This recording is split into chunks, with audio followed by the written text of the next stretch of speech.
Ce soir, je suis en mesure de vous faire une révélation. Et je vous demande d'écouter avec attention ce que je vais vous dire et à le partager partout où vous pouvez. J'ai découvert le 13 avril dans le bulletin officiel des annonces des marchés publics de la République française, que vous avez ici à l'envers, mais vous pouvez vérifier, un appel d'offres qui vise tout simplement un contrat de, je cite, social listening, ce qui veut dire en anglais faire de la veille et de la détection des contenus hébergés sur les espaces d'expression en ligne. En un mot, il s'agit de surveiller tous les réseaux sociaux de France. Je vous le lis, c'est page 2. L'accord cadre a pour objet la fourniture d'outils de social listening et de mesures d'impact sur les réseaux sociaux pour permettre au gouvernement de détecter, écoutez, d'analyser, de mesurer les préoccupations et attentes des internautes. Il s'agit vis-à-vis de son action en particulier et de l'actualité en général. Il s'agit d'un marché passé sous le mandat de la direction des achats de l'État pour le besoin de l'ensemble des ministères. Il s'agit d'un marché considérable de 3 millions d'euros. 3 millions d'euros de vos impôts, de nos impôts, pour espionner les Français. Et ce marché a été attribué à 3 sociétés, dont 2 sociétés étrangères. Une basée en Irlande, qui ne doit pas payer beaucoup d'impôts, évidemment. Je vais vous la trouver.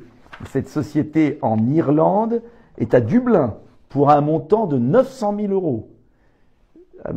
New Shrimp Media, qui va surveiller les Français.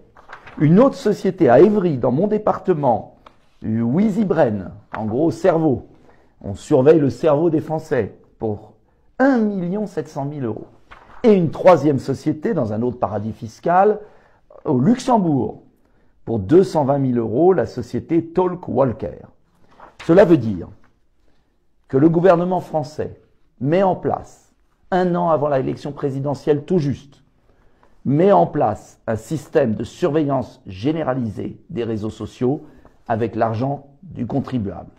Il s'agit d'avoir une toile qui permette d'encadrer à terme, de fermer, de surveiller, de ralentir la progression de la liberté. Vous le voyez depuis des mois, on a un président de la République qui a suspendu les droits du Parlement en matière sanitaire. Et vous m'avez beaucoup soutenu et je vous remercie d'avoir diffusé ma vidéo. Vous avez un gouvernement qui prépare un pass sanitaire numérique pour que votre état de santé soit public. Et vous avez un gouvernement qui maintenant met en place par les services de l'État la surveillance des réseaux sociaux et rémunère des sociétés basées au Luxembourg et en Irlande. Je vous le dis, l'enjeu de 2022, c'est d'en finir avec ce pouvoir macroniste qui porte atteinte à nos libertés. Je serai en 2022 le candidat de la liberté. Je me battrai pour qu'on change de système. Car il ne s'agit pas de remplacer Emmanuel Macron. Il s'agit de mettre le peuple à l'Élysée et de rétablir les garanties de la liberté des libertés publiques. C'est un sujet majeur et je vous demande de diffuser cette vidéo avant qu'elle puisse être censurée par les uns ou les autres. Diffusez la vidéo, créez des boucles sur Telegram, sur Signal, sur WhatsApp, car je vous l'assure, la liberté en France est menacée. Il est temps de se mobiliser. Bonne soirée.